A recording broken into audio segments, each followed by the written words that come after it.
Hello everyone, today we are going to talk about how India GDP growth rate is highest among all the countries in the world. If we compare to the European countries, Western countries and from Japan also, the growth rate of GDP of India is very seemingly to be very high. So today we are going to pointing out the several reasons why the growth rate of India GDP is the highest among all the countries.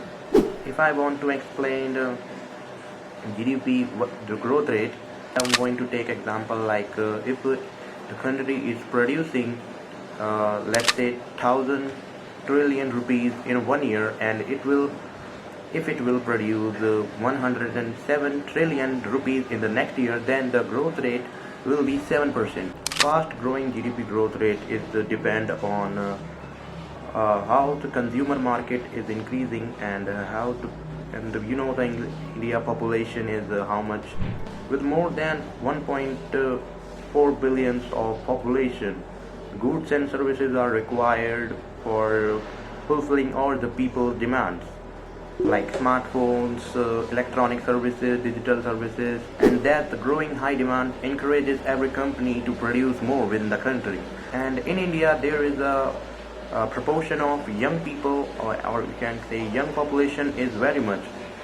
If the young population average is 28 years, so it means that they are more productive and they can use more intellect to utilize more goods and services, and that will probably lead to higher GDP growth rate. GDP growth rate is in India is depending on the service sector, all the services. If we talk about education and technological enhancement that's happening in India is very much than another country. If we talk on a broader sense, then and keeping in mind the GDP growth, development of infrastructure, railways and buildings are very rapidly enhancing the GDP growth rate. Like digital transformation in India, if we can call it example by taking UPI, digital banking, online banking, and the payment that happening across the country. The upcoming generation will be blessed with more job opportunities, more health facilities, more education facilities, and digital transformation.